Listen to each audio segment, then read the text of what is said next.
have arrived here now, just outside Wogan House, there you see. Gonna go in and watch the Jeremy Vine show being presented. It's gonna be really exciting. Cheers.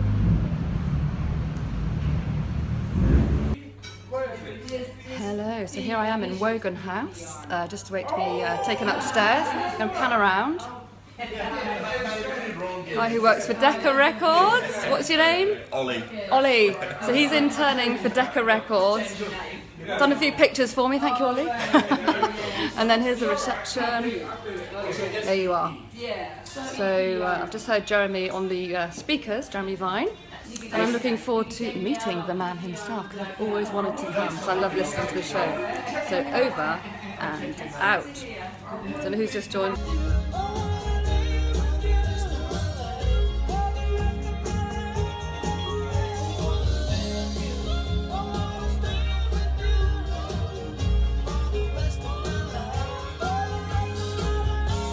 Gallagher, a mile. Nearly managed to say. I think I might manage to finish. I want to stay with you. There you are, done it. Now it's 12. Here's Jeremy. Thank you very much, it's Gallagher and Lyle. I managed it. Good afternoon, it's the Jeremy Vine Show, BBC Radio 2. Today the UN Secretary General says what's happening in Burma or Myanmar is ethnic cleansing. Where is Aung San Suu Kyi? Really longs to see. Really is. That's true.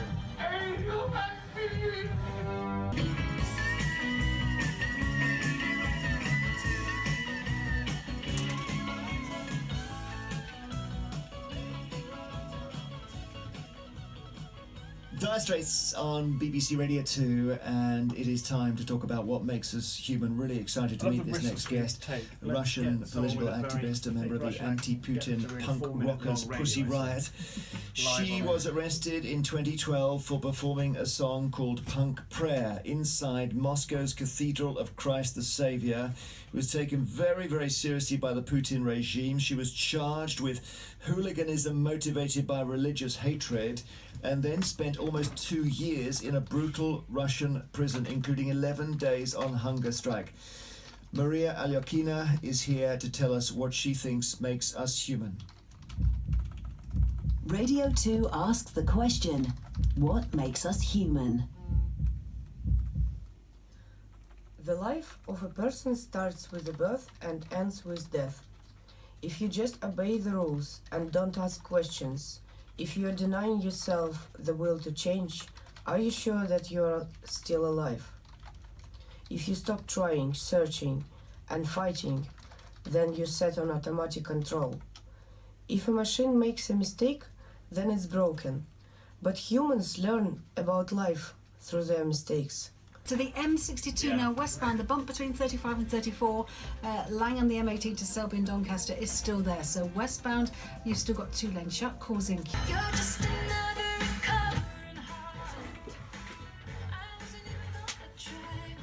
Both of our next guests are there. Stuart Dow's archaeology group.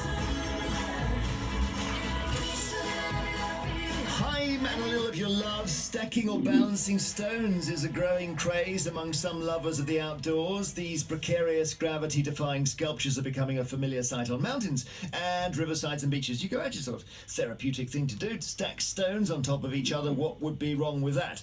Seems like an innocent and uncontroversial activity that could be done by a bored rambler.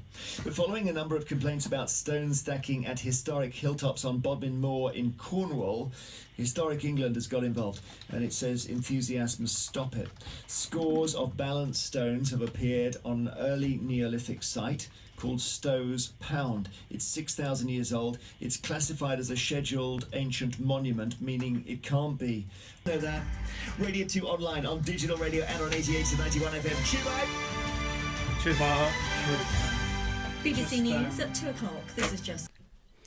Hello, a dream has come true. I've met my hero, Jeremy Vine. It's amazing. It's so great. I've just watched 2 hours of Jeremy putting out his show here at BBC, 7.6 and 1 person extra listening today. That's me and my mum. Anyway, Jeremy, thank you so much. Tell us about the show today. Total pleasure. Oh, I never remember what we've had on the show. We just did a thing on stone stacking. We had a woman from Pussy Riot, the Russian punk band, in, who I gather was signing her books in the green room topless, somebody said, but I don't know if that's true or not. So I don't know if Steve Wright caught up with that. What else? What did we do in the first hour? We did the prison one. That was a horrible story. Yes, sentences that go on for 10 years when they're supposed to go on for a few months. Let me just turn this a little tiny bit. And there was something else. I mean, by the time, it's funny because it flushes the whole thing. And then we're on to the next day. Lord Faulkner came in with all his weight loss. That was the prison thing. What was the very first and then we did item? Burma. I'm saying it's not like I even did anything. I just watched. There's, part of the enterprise here. This is great. The Starship. Yeah. Well, Jeremy, I also heard you on Saturday with Richard Coles being interviewed because you've written a book.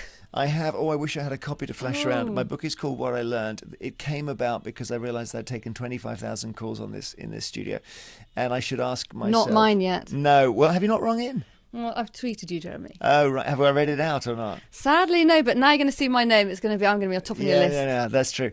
So 25,000 calls, and I suppose in summary, in a sentence, it says that the listener's wisdom or life experience is becoming more essential than expertise, and I don't know whether that's a good thing, but if you want to interview somebody about Lyme disease, do you choose a doctor or do you choose a patient who's got it?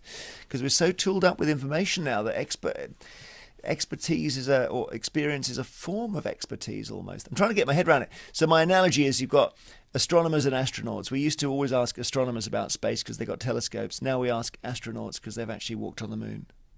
So they are the experts. Well, I don't want to say that because there's real danger. I mean, we had somebody the other day ring up, when we had the murder figures came out and they had dropped, and a woman said that these figures cannot be true. There was a murder in my village 2 years ago. And I'm thinking, well, hang on, that's not a contradiction.